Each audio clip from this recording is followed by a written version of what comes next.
diduduki oleh orang-orang Bani Israel. Tinggallah di sana sampai bertahun-tahun, sampai ratusan tahun, bahkan ribuan tahun. Sehingga pernah berdiri kerajaan yang sangat besar di sana yang dipimpin oleh Nabiullah Daud alaihissalam. Kemudian setelah Nabiullah Daud alaihissalam meninggal, diganti putranya namanya Nabi Sulaiman. Semakin besar lagi kerajaan. Tapi di kemudian hari orang-orang Israel kemudian dihancurkan oleh bangsa Romawi. Akhirnya hancurlah orang-orang Israel, terusirlah orang Israel dari Palestina. Palestina dikuasai oleh bangsa Romawi yang beragama Kristen. Maka dipeganglah Palestina ini bangsa Kristen.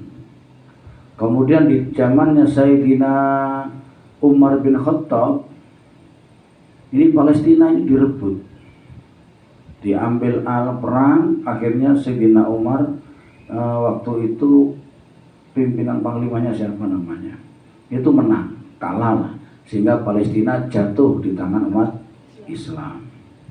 Kemudian di zaman berikutnya lagi orang-orang Kristen merebut. Jadi digerakkan dari Roma, dari Vatikan, bergabung dari berbagai macam kerajaan yang ada di Eropa bersatu, perlunya merebut Palestina. Direbutlah, kalah umat Islam. Dan saat itu terjadi perebutannya luar biasa. Jadi umat Islam ketika kalah perang, mereka orang-orang Nasrani ini membantai umat Islam dalam waktu 1 minggu. Itu rakyat yang dibantai lebih dari 70.000. Ini bukan tentara, ya rakyat. Akhirnya Palestina jatuh di tangan Kristen. Kemudian muncul di Mesir seorang panglima yang sangat luar biasa, namanya Salahuddin Al-Ayyubi. Tampillah Salahuddin Al-Ayyubi memimpin pasukan untuk merebut Palestina. Direbutlah oleh Salahuddin Al-Ayyubi dan Salahuddin Al-Ayyubi menang. Sehingga Islam itu dipegang hingga zaman modern ini. Tidak pernah lagi orang bangsa Nasrani menguasai Palestina. Kemudian ketika tahun 1930-an, negara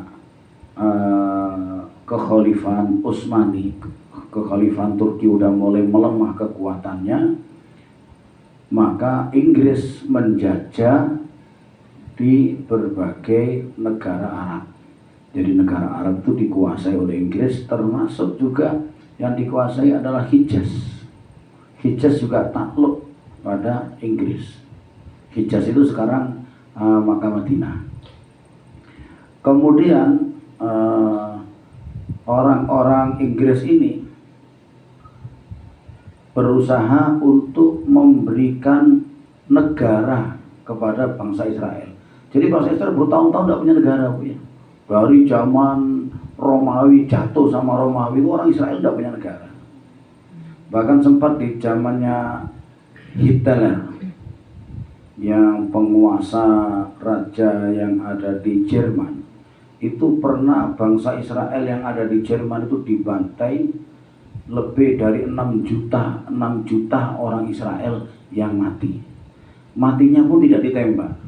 Kata Hitler, kalau ditembak eman sama pelurunya.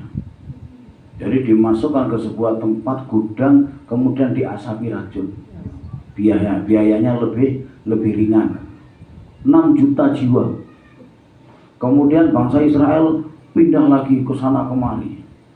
Nah, kemudian Inggris ini berusaha untuk mau masih negara kecil aja dikasih. Akhirnya melihat sejarah bahwa Palestina itu memang negara yang dijanjikan oleh Allah untuk bangsa Israel melalui wahyunya Allah di dalam kitab Taurat, maka orang Inggris berusaha untuk mewujudkan apa yang dulu pernah diterima oleh Nabi Musa alaihissalam. Maka dibuatkanlah negara, tapi tidak persis di Palestina, tapi memang bagian Palestina, tapi diambil sedikit, tidak persis di Baitul Maqdis, dikasih sedikit karena bangsa Israel ini dapat bantuan dari negara-negara kuat, akhirnya terus nambah sampai sekarang akhirnya Israel hampir menguasai Palestina bagian barat. Palestina bagian barat yang tersisa saat ini cuma di daerah Gaza. Gaza itu dulu tempat lahirnya ulama-ulama besar, Bu. Termasuk Imam Asy-Syafi'i lahir di daerah Gaza. Dulu namanya kalau dalam kitab itu Gaza gitu. Ya. Nah ini salah satu ceritanya orang Israel termaktub di dalam kitabnya Allah Subhanahu wa Ta'ala.